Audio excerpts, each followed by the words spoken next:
PEGI 16.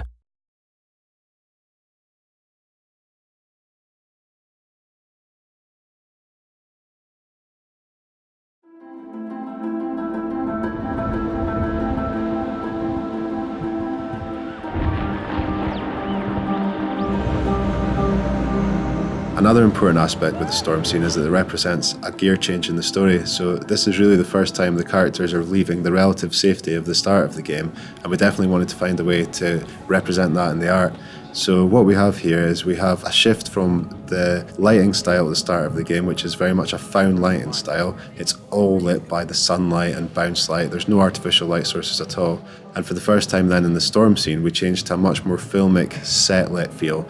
And that is to get that little feeling of unease there.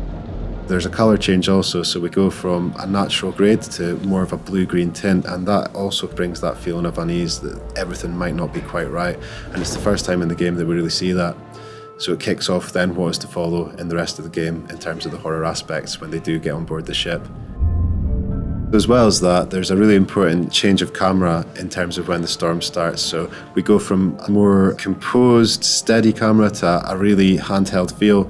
And the idea there is that we want to emphasize the effects of the storm and have a lot more kinetic feel to the camera work. Also, the feeling there is that you want the audience present in the scene, so having a handheld, it gives this feeling that there's almost an unseen participant following around the characters, filming this stuff. So for example, we try things like every time there's movement or a character is dragged or pushed off, the camera goes with them and follows them, just to get the impression that you're right there with them and you're taking part in the storm as well. So that was quite an important beat. Once the characters journey into the ghost ship, the water's still ever present, and we use audio to remind the players of this with the waves pounding against the hull of the boat, like the heartbeat of an enormous beast with these metal creaks and groans, this leviathan ready to swallow them up at any moment. The underwater content is a very different challenge.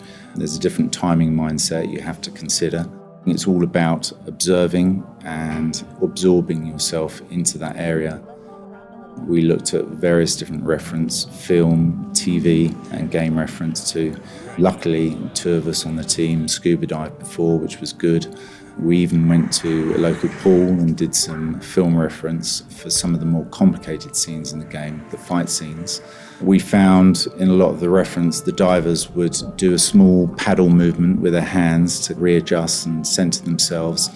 And also we found a lot of the divers use the environment to pull themselves along and push off from. So we try to incorporate those details into our work. There's something really fun about shooting on stormy conditions, and there's something fun about conveying that. But interestingly, one of the things in conveying that in terms of CG is that you have to do a lot of things you'd maybe get for free if you were actually shooting it. So if you were really out there in a storm holding your camera, you would be getting blown around and you'd be getting rain on the lens or whatever you might get. When you work in CG, everything's automatically clean. So sometimes it's about how you can dirty up the shots and bring back some of those natural elements to convince the viewer that actually that storm is real. So for example, in the stormy sea, you have a lot of mist, a lot of rain moving around, showing how windy it is, showing how stormy it is, blowing into the camera. So that really adds a lot of life.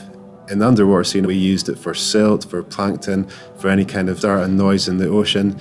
And without that, it can really seem quite lifeless. So that was a hugely important element.